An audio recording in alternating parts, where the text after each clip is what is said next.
Whenever we talk about holiness and growth in holiness and spiritual disciplines, oftentimes I will notice an inclination of the head. The head will drop because people are very aware that they have not devoted themselves to the devotions as they ought.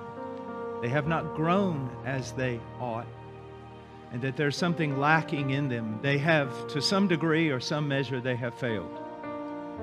That's true with any man, no matter how spiritual, any woman, no matter how much they have grown in Christ. Whenever I teach on spiritual disciplines or I teach on the necessity to read the Word or to pray, I always want you to keep this in mind. His mercies are new every morning.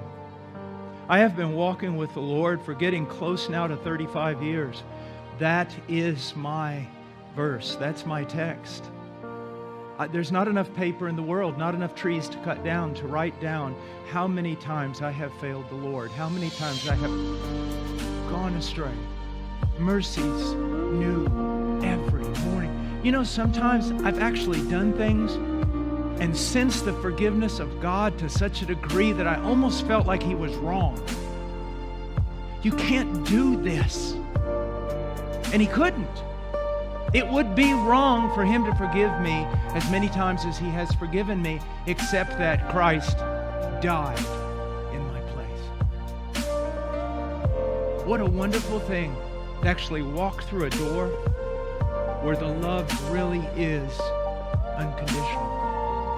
And you say, "Oh, Brother Paul, you talk that way, people will run wild." No, the unconditional love of God will drive you much further and much faster than a whip. How could you love me this much?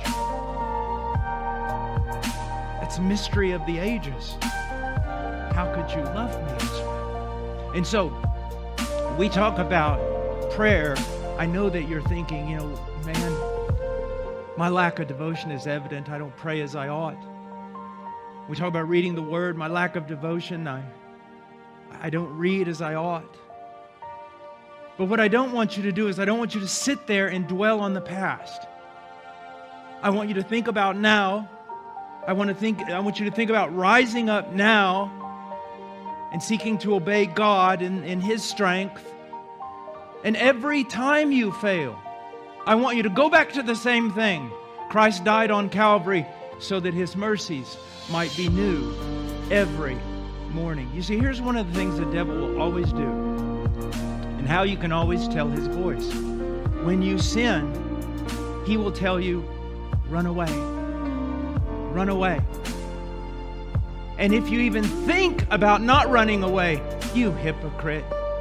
Just yesterday, Paul, you sinned. Go. What would God want with someone like you? Go. And so you have this, I call it kind of a hockey mentality, in which when you've sinned, go sit in the penalty box for at least several days, depending on the magnitude of the sin. Don't think about raising your head. And then after a while, you've done a certain degree of, mourning. Then, you can come back, but I've got my eye on you. God never speaks that way. God will come to you and tell you you have sinned, and He will say it so clear that it will literally break your heart in two. But if it's God's voice, He will always come back and say, now return to me. Return to me. Run. Run to me. I've sinned. I can't run to Him. You've sinned. You must run to Him. You see. And do it quickly before He reaches you, because He's already started running. And see, that's why I'm so glad that my security doesn't depend on my devotional life.